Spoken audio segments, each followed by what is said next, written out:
cabinets and boxes full of documents, looking for evidence of stolen and smuggled American military technology shipped to the Iraqis as recently as last month. This week's raid in Miami is part of an investigation of the man shown here with Saddam Hussein, Carlos Cardon, a Chilean who has lived for years in Miami, considered by American authorities to be Hussein's most important supplier of stolen American military technology. Of the hundreds of millions of dollars worth of arms that Cardon has sold to Iraq, authorities say few have been more important to Saddam Hussein than this tiny device called an impeller, about the size of a nickel, developed by the U.S. military. The impeller is an ingenious device that increases the killing power of artillery shells and bombs by enabling them to explode just over the heads of enemy troops. American military officials say it was Cardon who gave Iraq the technology to mass-produce the impeller for tens of thousands of shells. Tom, Pentagon officials say among the very first bombing raids carried out by American pilots in Iraq were attacks on the two arms factories just north of Baghdad that Cardon had set up using stolen American military technology to mass-produce weapons for Iraq. Officials told NBC News both factories were destroyed. And Brian, did this connection between Iraq and the United States go on right up to the brink of war, and are investigations continuing? Investigations are continuing. A grand jury will convene Tuesday in Miami to look into this and other cases. But we were told by American intelligence that as of the day of the attack, American businessmen were receiving faxes, weapons orders, sent in by Iraqi agents in Europe.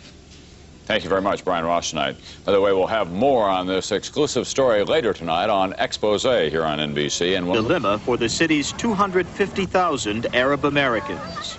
Our hearts are here, our thoughts are over there. We have friends, American friends that are going back over there to fighting our brothers.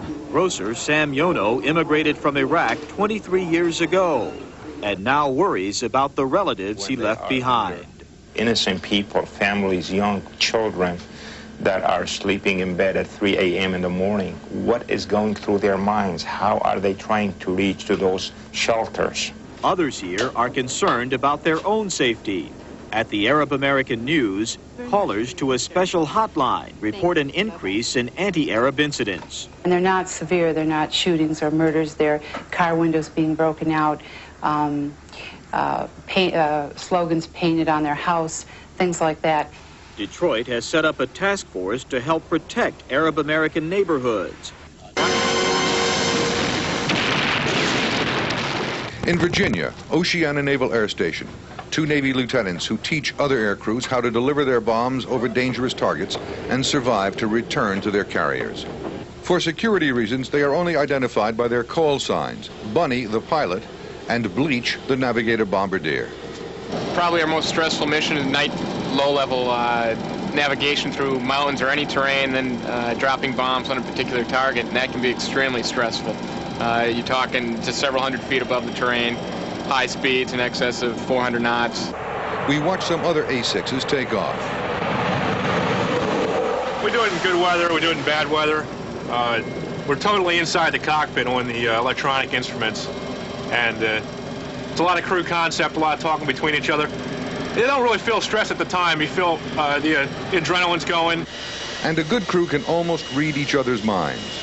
Exactly what I'm looking at, what he's looking at. We need to get the points across. There can't be any confusion, any questions in anyone's mind, I think, what's going on. Otherwise, the mission just isn't nearly as effective. The crew isn't nearly as effective. But it takes practice. In this control room, they can simulate the same kind of targets the A-6 crews are going after in Iraq. One pilot said flying the simulator is more difficult.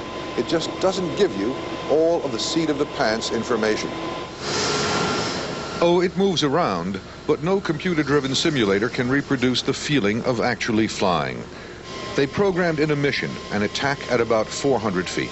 Okay, there's the field, hard left. Ready? Can you take it? 9 miles out, center of steering. I've got there's the ammo pad a little bit south of the field. Okay, there's the runway. I'm in the target area, going into attack display. And without a word, with the pilot keeping his screen in order and his finger on a trigger, a computer makes the decision when to drop 7.5 tons of bombs. I would say an actual mission is remarkably unemotional. We stay very objective. You find if you get very emotional about things, you'll probably find that your judgment, your ability to process inputs goes down. We walked across a hangar apron that before the invasion of Kuwait was jammed with aircraft. Now they are down to 15 planes for training. Almost everything and everyone is in the Gulf or wishes he were. They are training more crews to make bombing runs over Iraq.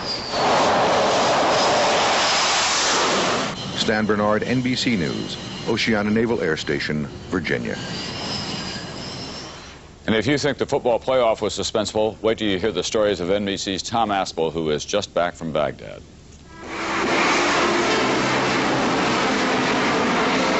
Among those expelled, NBC's Tom Aspel, who spent all week reporting under fire at a Baghdad hotel and in the streets. He arrived in Amman, Jordan, just a few hours ago. And tonight, NBC's Martin Fletcher is in Tel Aviv, joining us as well. Tom Aspel, obviously, we will begin with you. What was the mood in Baghdad as you left? Hunkering down?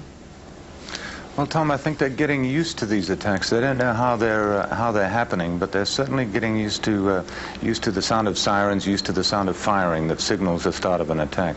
I think, if anything, they're getting more defiant. They started off by saying, we can't believe that we're fighting against the United States. First a feeling of fear, and then after that first attack on the first day of the war, now they have the feeling that now they're going to learn something. They want to learn how these missiles and attacks on Baghdad are working, and try and figure out some way to beat them, but certainly defiant, Tom. What about casualties? Did you see civilian casualties while you were there? No, just about every building that we saw with damage, Tom, seemed to be a central a communications network, one of the headquarters buildings for one of the branches of the armed forces. Of course, we know that the presidential palace has taken a lot of hits, but we cannot see that. It's surrounded by a sort of a parkland. But I can't emphasize, Tom, how amazing these cruise missiles are. You look out of the corner of your eye in the daytime, I'm talking about daytime attacks, you see something in your peripheral vision. You look towards it, you think it's a bird, because the air's so still around these attacks. You think it's a bird. You look again, suddenly you see this thing like a torpedo with wings on it, and it's just whooshing past you before you can even draw your breath. And it occurs to you that I've just seen a cruise missile. I mean, I just can't, it's a dubious distinction, but I don't think many people have had the chance to be on the incoming end of a cruise missile. Tom, let me show you some tape here and try and illustrate what it's like for you here. Okay, this is at the start of an attack. We can hear some guns firing. So we know there's something coming, and there's a gun firing off the top of the roof. People know something's coming. They don't know what it is. They start to run.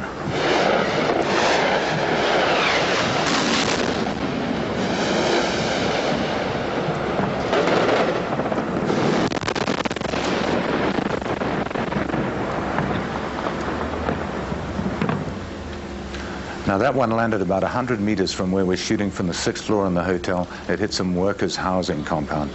We think that missile was touched by anti-aircraft fire when it ran into maybe 1 or 2 cannon shells, and its telemetry system went down. This is the way we used to get hold of you in New York. We'd broadcast by satellite phone, and one day the Iraqis came and said, that's it, you're out, right in the middle of a conversation like this. So we loaded our bags early this morning. We rented a couple of trucks for the trek to the border. And we just put our bags in there and got out. Just as we left, there was another air raid siren coming up town, but the drivers didn't stop. They just said, let's keep our feet down. We went right through town. People were already going down into the shelters. We drove all the way across the desert up to the Jordanian border. It took us about 8 or 9 hours to get up there. We didn't see any damage on the way. It's just featureless desert all the way up there. But really, when we left Baghdad behind, we think the people were kind of getting used to these attacks, but there's no way you can get used to a weapon like the cruise missile. It just comes out of nowhere. Thank you very much, Tom Aspel, tonight in Amman, Jordan, and it is very good to see you out of harm's way. In Israel, The Intifada, or uprising against Israel, that has been going on in the occupied territories for 3 years. Most of these Palestinians regard Saddam Hussein as a hero. The PLO's Yasser Arafat has sided with Iraq, and an Iraqi defeat may make him even more radical. The pot is boiling, and I think that in order to continue to have his appeal among the Palestinians, Arafat is going to have to swing with the tide in the direction of supporting the Intifada's goals and aims now. That could make Israel even more unwilling to talk to the Palestinians. I think the most important thing to understand is the basis for peace. It cannot be with the partners of Saddam Hussein who would establish another mini Iraq on the borders of Tel Aviv. It cannot be the PLO. It cannot be a PLO state next to our border. That hard line may be reinforced by Israel's willingness to stay out of the war at U.S. insistence, even when being pounded by Iraqi missiles. In theory, it gives Israel an IOU, which it can use any time the U.S. tries to force a peace conference with the Palestinians. But U.S. willingness to defend Israel with Patriot missiles may just neutralize the IOU. Martin Indyk, executive director of the Washington Institute for Near East Policy, sees an American victory as providing a unique opportunity to knock heads and bring real peace. The region will be in shock, and we will have an opportunity to rearrange things if we move quite quickly. We will have tremendous credibility, and we will have the opportunity to turn to those countries that we